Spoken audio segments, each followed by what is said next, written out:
I took over Capewell in 1982.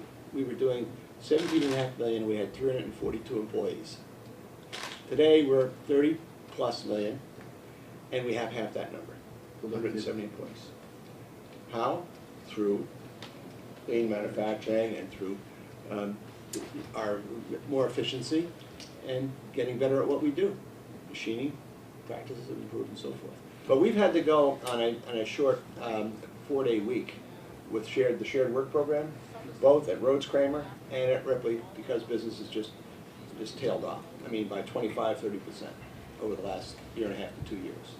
And we're just starting to bring people back. Capewell, with the military business, has been steadily done well last year, and it's been steady. We haven't had to lay off. As a matter of fact, we've been looking for people on the Capewell side. And then Cromwell, on the Ripley side, again, until building comes back, construction comes back, we're hesitant to bring everybody back.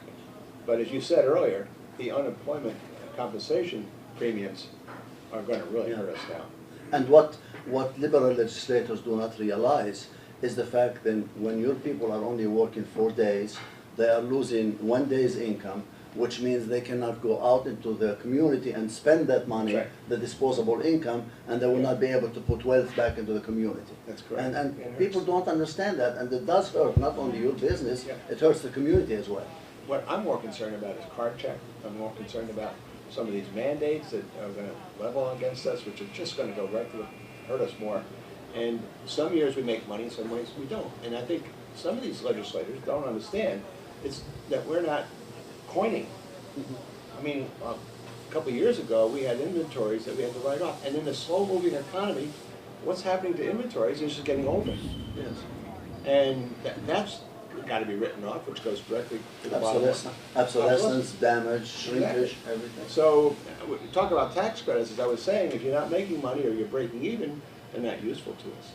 Or if you don't hire employees. Exactly. You do not receive tax credits if you don't hire people. That's right. We work hard every day, and if we can't survive here, and financially survive here, then obviously, I know this sounds hollow, because a lot of companies say, well, I'm going to move. We're not going to move. If you did a survey of our employees, they would all say they love living here and working here. The problem is, if we can't keep up with the changes in the competition, and we can't get our costs down and be more competitive, we'll have no other choice. And on the commercial side, if we, let's say, made all of our products in China or India, and we became a distributor, that's a warehouse. That's 3 people, maybe 5 people, maybe 10 people, but not 170 people. And our payroll is now probably in an $8 to $10 million range. You know, you got to figure at least about a third of our volume is in payroll and benefits. I think that smart businessmen are going to find a way to survive in this. And I'm sorry to say that it could be such things as hiring temps, hiring more part-time people. It's sad because we don't want to do that. It's not the way to build a business. The way to build a business is to have products like this that are worldwide, sold worldwide, and a product lines that need people with the skills we have. And I think we pride ourselves in having good, loyal, dependable people. Coming from Colchester, Britain, as far out as Torrington in some cases, from Massachusetts, down, Rick, you live in Massachusetts, and they're all pulling in here. And what goes out of here with our buying goes to shops all over the place.